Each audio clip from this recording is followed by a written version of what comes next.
Teacher ഈ കബളിപ്പിക്കലും കണ്ണിൽ പൊടിയിടലും ഇതൊക്കെ എപ്പോൾ അവസാനിക്കും? എല്ലാ ബജറ്റ് ചർച്ചകളിലും നമ്മൾ കാണുന്നത് ഇതൊക്കെ തന്നെയാണല്ലോ അല്ലേ? കണക്ക് വെച്ചുള്ള കളി, ശതകോടികൾ സഹസ്രകോടികൾ അനുവദിക്കുന്ന പദ്ധതികൾക്ക്.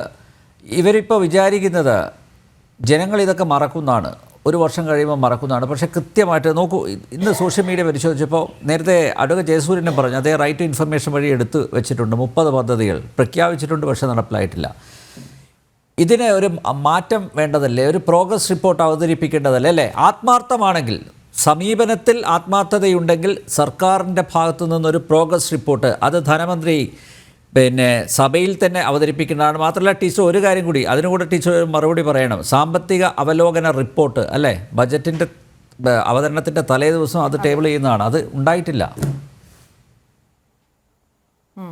അതെ, അത് രണ്ടും തെറ്റാണ്. അതായത് പ്രോഗ്രസ് റിപ്പോർട്ട് വേണം, അവലോകന റിപ്പോർട്ടും വേണം. അവലോകന റിപ്പോർട്ട് തീർച്ചയായിട്ടും അവതരിപ്പിച്ചിരിക്കണം തലേന്ന് തന്നെ. കാരണം തലേന്ന് തന്നെ സംസ്ഥാനം ഈ ഒരു വർഷം നേടിയ നേട്ടങ്ങൾ എന്തൊക്കെ എന്ന് മനസ്സിലാക്കിക്കൊണ്ട് ബജറ്റ് ശ്രദ്ധിക്കാനും ബജറ്റിനെ പറ്റി അതിനെപ്പറ്റി ഒരു ഉൾക്കാഴ്ച ഉണ്ടാകാനും, ബജറ്റ് കേൾക്കുമ്പോൾ ഒരു ഉൾക്കാഴ്ച ഉണ്ടാകാനും ഒക്കെ അവലോകന റിപ്പോർട്ട്, അതാണല്ലോ ഇക്കണോമിക് റിവ്യൂ എന്ന് പറയുന്നത്. കേരളത്തെ സംബന്ധിച്ച്, കേന്ദ്രത്തെ സംബന്ധിച്ചാണെങ്കിൽ ഇക്കണോമിക് സർവേ റിപ്പോർട്ട്, അത് അത്യാവശ്യമായിട്ടും തലേന്നെങ്കിലും മേശപ്പുറത്ത് വെച്ചിരിക്കണം, അത് പുറത്തു വിട്ടിരിക്കണം. പത്രങ്ങളിലൊക്കെ അപ്പോഴേ അത് വരുള്ളൂ. അതുപോലെ തന്നെ ആണ് ഈ പറയപ്പെട്ട രണ്ടാമത് ചോദിച്ചത്, അനിൽ ചോദിച്ചത്. ഞാൻ അതിനെ പറ്റി എന്തായിരുന്നു രണ്ടാമത്തെ പ്രോഗ്രസ് റിപ്പോർട്ട് വേണ്ടേ? പറഞ്ഞു. പ്രോഗ്രസ് റിപ്പോർട്ട്, അതായത് ഔട്ട്കം ബജറ്റ് എന്ന് പറയും അതിന് സാധാരണ സാമ്പത്തിക ശാസ്ത്രത്തില്. അതായത് കഴിഞ്ഞ ബജറ്റില് പ്രഖ്യാപിച്ചിരുന്നതിൻ്റെ എത്ര ശതമാനം അല്ലെങ്കിൽ മുഴുവനും നടപ്പാക്കിയോ, അതാണ് ഔട്ട്കം ബജറ്റിൽ നമ്മൾ കാണുന്നത്. അങ്ങനെ ഒരു ഔട്ട്കം ബജറ്റ് ഈ പ്രാവശ്യം എല്ലാ പ്രാവശ്യവും വേണ്ടതാണ്.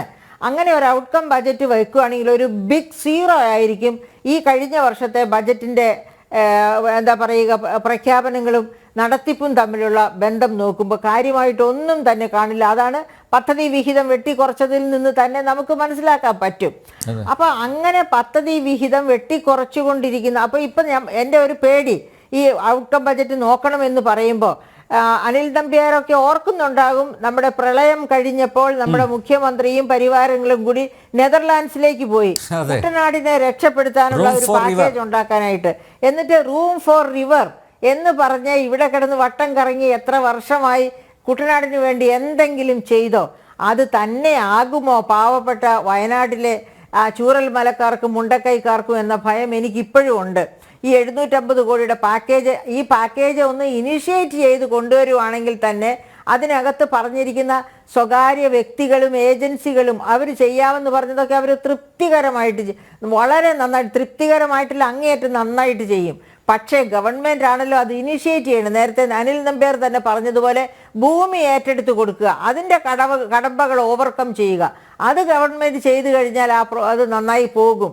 ഇല്ലാത്ത പക്ഷം ആ പാവപ്പെട്ട ജനങ്ങൾ, ഈ കുട്ടനാട്ടിലെ ജനങ്ങൾക്ക് അവരുടെ വീടും പുരയിടവും ഒക്കെ നഷ്ടപ്പെട്ടില്ല, വെള്ളം കയറും, സ്വസ്ഥമായിട്ട് ജീവിക്കാനൊക്കില്ല എന്ന ഭയമാണ് അവരെ അലട്ടുന്നത് എങ്കിൽ ഈ പറയപ്പെട്ട ചൂരൽമല മുണ്ടക്കൈക്കാർ സർവ്വതും നഷ്ടപ്പെട്ടവരാണ്. അപ്പോൾ അവരെ പുനരധിവസിപ്പിക്കാനുള്ള ഈ പാക്കേജ് പോലും റൂം ഫോർ റിവർ പോലെ ആയി പോകുമോ എന്ന ഭയം എനിക്കുണ്ട്.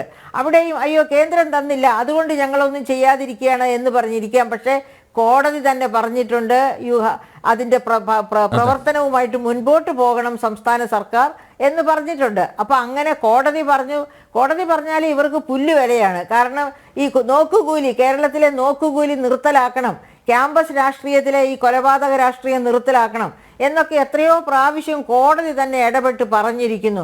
പക്ഷെ അതൊന്നും ഈ സർക്കാരിൻ്റെ ചെവിയിൽ എത്തുന്നില്ല. നമുക്കറിയാം എന്നും ക്യാമ്പസിലുള്ള രാഷ്ട്രീയം എങ്ങനെയാണ്, എന്നും നോക്കുകൂലി. തിരുവാർപ്പിലെ സംഭവം നടന്ന് ആ ബസ് ഓണറിനെ ചെകിട്ടത്തടിക്കുന്നത് കണ്ടിട്ട് കോടതി പറഞ്ഞത് അത് കോടതിയുടെ ചെകിട്ടത്താണ് അടിച്ചതെന്ന്. അതൊന്നും നമ്മൾ മറന്നുപോയിട്ടില്ല. അപ്പോൾ ഈ സർക്കാർ ഈസ് ഓഫ് ഡൂയിങ് ബിസിനസ് മെച്ചപ്പെടുത്തും എന്ന് പറയുന്നു, പക്ഷേ അതിനുവേണ്ടി ചെറുവിരൽ അനക്കുന്നില്ല. ഏട്ടിലെ പശു പുല്ല് തിന്നില്ല എന്നുള്ള കാര്യം ഗവൺമെൻറ്റിന് അറിഞ്ഞുകൂടെ? കാരണം അവർ നിയമം ഉണ്ടാക്കി വെച്ചിട്ടുണ്ട്, ഏകജാലക സംവിധാനത്തിലൂടെ പിന്നെ വ്യവസായത്തിന് അംഗീകാരം കൊടുക്കണം, 3 വർഷത്തിനകം രജിസ്ട്രേഷൻ എടുത്താൽ മതി, ഇങ്ങനെ കുറേ കണ്ടീഷൻസ് വെച്ചിട്ടുണ്ട്. പക്ഷേ അതൊന്നും നിലം തൊടുന്ന കണ്ടീഷൻസ് അല്ല. നിലം തൊടുന്ന കണ്ടീഷൻ എന്ന് പറഞ്ഞാൽ തൊഴിലാളി വർഗം എങ്ങനെ സഹകരിക്കുന്നു എന്നാണ്. മാർക്സ് ഒരിക്കലും പറഞ്ഞിട്ടില്ല എന്താണ് മൂലധനം തൊഴിലാളികളുടെ ശത്രുവാണെന്ന്. മൂലധനം ഉണ്ടെങ്കിലേ ഉൽപാദനം ഉണ്ടാകൂ. അപ്പോൾ മൂലധന ശക്തികളെ പക്ഷെ നിയന്ത്രിച്ച് നിർത്തണം. അത് മാത്രമാണ് മാർക്സ് പറഞ്ഞിരിക്കുന്നത്. അതല്ലാതെ അവരെ കൈകാര്യം ചെയ്യാൻ തൊഴിലാളികൾക്ക് വിട്ടുകൊടുക്കണമെന്ന് മാർക്സ് ഒരിക്കലും പറഞ്ഞിട്ടില്ല. ഇതൊക്കെ പഠിച്ച് ഇവരൊന്നും മാർക്സിയൻ പ്രിൻസിപ്പിൾസ് വേണ്ട രീതിയിൽ മനസ്സിലാക്കുന്നവരല്ലെന്നാണ് ഞാൻ കരുതുന്നത്. അതല്ലെങ്കിൽ ഇക്കണോമിക് ഹിസ്റ്ററിയൊക്കെ പഠിച്ചിട്ടുള്ളവർ ഒരിക്കലും ഈ തരത്തിൽ ഈ തൊഴിലാളികൾ മുന്നോട്ട് പോകാനോ ഇങ്ങനെയുള്ള പ്രവർത്തനം നടത്താനോ ഒന്നും സമ്മതിക്കത്തില്ല. അങ്ങനെ സംഭവിക്കാതിരുന്നെങ്കിൽ തന്നെ കേരളത്തിലെ ഈസ് ഓഫ് ഡൂയിങ് ബിസിനസ് ഒക്കെ യഥാർത്ഥത്തിൽ നിലം തൊടുമായിരുന്നു, ഇവിടെ വ്യവസായങ്ങൾ വരുമായിരുന്നു. കാരണം അറ്റ്ലീസ്റ്റ് ഇന്ത്യയിലെ ഏറ്റവും കൂടുതൽ എഡ്യൂക്കേറ്റഡ് യൂത്തുള്ള ഒരു സംസ്ഥാനമാണ് കേരളം. അപ്പോൾ അതിൻ്റെ അഡ്വാൻറ്റേജസ് എടുക്കാൻ ഇപ്പോൾ ഈ പല പദ്ധതികളും കൊണ്ടുവന്നിട്ടുണ്ട്. അതായത് ഒരു എന്താ പറയുക, സയൻറ്റിഫിക് കേപ്പബിലിറ്റി സെൻറ്റർ മിഷൻ എന്നൊക്കെ പറഞ്ഞിട്ട് പല മിഷൻസും ഉണ്ട്. അതുപോലെ എന്താണ് കുറേ കാര്യങ്ങളുണ്ട്. പക്ഷെ അതൊന്നും തന്നെ അത് 7 മികവിൻ്റെ കേന്ദ്രങ്ങൾ കൊണ്ടുവരും. ശരിയാണ്. അതുപോലെ തന്നെ എല്ലാ ക്യാമ്പസുകളിലും സ്റ്റാർട്ടപ്പുകൾ, അത് കഴിഞ്ഞ ബജറ്റിലും അതിൻ്റെ അപ്പുറത്തെ ബജറ്റിലും ഉണ്ടായിരുന്നതാണ്. പക്ഷേ ഏതെങ്കിലും ഒരു ക്യാമ്പസിൽ സ്റ്റാർട്ടപ്പ് വന്നിട്ടുണ്ടോ? ഞാൻ ആകെ കണ്ടത് സ്റ്റാർട്ടപ്പ് വന്ന ഒരു ക്യാമ്പസ് അസംഷൻ കോളേജ് ചങ്ങനാശ്ശേരിയാണ്. അത് ഈ ബജറ്റ് കൊണ്ടല്ല, അത് ആ ക്യാമ്പസിലുള്ള അധ്യാപകരുടെയും പ്രിൻസിപ്പലിൻ്റെയും ഒക്കെ കൂട്ടായ്മ കൊണ്ടാണ് ആ ക്യാമ്പസിൽ സ്റ്റാർട്ടപ്പ് വന്നത്. സ്റ്റാർട്ടപ്പ് വന്നാൽ തന്നെ അത് ഇൻറ്റേൺഷിപ്പിന് തുല്യമാണ്.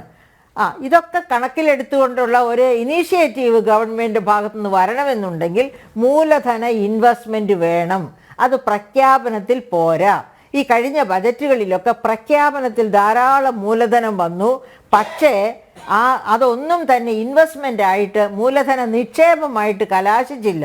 അതുകൊണ്ടാണ് കേരളം 2016 എങ്ങനെ ഇരുന്നോ അതിനേക്കാൾ വളരെ മാരകമായ രീതിയിൽ മുറിവേറ്റ് ധനപ്രതിസന്ധി കൊണ്ട് അതായത് മുറിവേറ്റ് ബുദ്ധിമുട്ടിക്കൊണ്ടിരിക്കുകയാണ് ഈ സാഹചര്യത്തിൽ എന്ന് പറയാതെ നിവൃത്തിയില്ല. ഓക്കെ, അഡ്വക്കേറ്റ് ജയസൂര്യൻ, ഒരു മിനിറ്റ് ഒന്ന് നമുക്ക് അവസാനിപ്പിക്കാം. ഓക്കെ,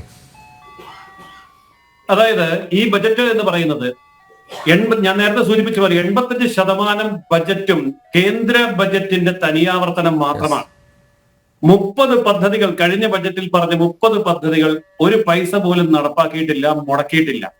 മാത്രമല്ല അടിയന്തരമായി ചെയ്തു തീർക്കേണ്ട പല കാര്യങ്ങളും അടിയന്തരമായി ചെയ്യാൻ കയ്യിൽ പണമുണ്ടായിട്ടും അത് ചെയ്തിട്ടില്ല. അത് ബജറ്റ് പ്രഖ്യാപനത്തിലേക്ക് കൊണ്ടുവന്ന് ഒതുക്കുകയാണ് ചെയ്തത്. ഞാൻ പറയുന്നത് വയനാട് പാക്കേജിന്റെ കാര്യമാണ്. അതുപോലെ കേന്ദ്ര ഗവൺമെന്റ് പണ്ടുണ്ടായിരുന്നതിനേക്കാൾ 3 ഇരട്ടിയിലധികം തുക ഇപ്പോൾ കൊടുത്തിട്ടും ഇപ്പോഴും കേന്ദ്രത്തെ കുറ്റം പറയുകയാണ്. ചുരുക്കി പറഞ്ഞാൽ അടിസ്ഥാനരഹിതമായ ആരോപണങ്ങളിലൂടെ നഷ്ടപ്പെട്ട മുഖം തിരിച്ചു പിടിക്കാൻ നടത്തിയ ഒരു പാഴ്വേല മാത്രമാണ് ഈ ബജറ്റ്. ഈ ബജറ്റിലെ എന്തെങ്കിലും കേരള ജനങ്ങൾക്ക് കിട്ടുന്നുണ്ടെങ്കിൽ അത് കേന്ദ്ര പദ്ധതികൾ മാത്രമാണ്. കേരളത്തിൻ്റെതായ ഒരു പദ്ധതിയും വരുമാനമുണ്ടാക്കുന്ന ഒരൊറ്റ പദ്ധതിയും പ്രഖ്യാപിക്കാൻ കഴിഞ്ഞിട്ടില്ല. മറ്റ് സംസ്ഥാനങ്ങളൊക്കെ ബജറ്റിൽ പുതിയ പദ്ധതികൾ പ്രഖ്യാപിക്കുമ്പോൾ നമ്മൾ ശ്രദ്ധിച്ചോ, ഒരൊറ്റ തവണ 2.5 മണിക്കൂർ ബജറ്റ് പ്രസംഗത്തിൽ ഒരു തവണ പോലും ഡെസ്കിൽ കൈയടിക്കാൻ ഭരണപക്ഷത്തിന് അവസരം കൊടുക്കാത്ത ബജറ്റാണ് കടന്നുപോയത്.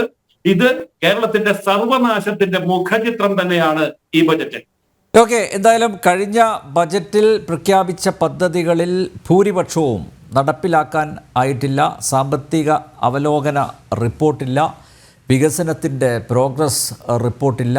കയ്യടി കിട്ടാനും കണ്ണിൽ പൊടിയിടാനും മാത്രമായി ചില പ്രഖ്യാപനങ്ങൾ. അത് മതിയോ എന്ന് ധനമന്ത്രിയും അതുപോലെ സർക്കാരും സ്വയം വിലയിരുത്തട്ടെ.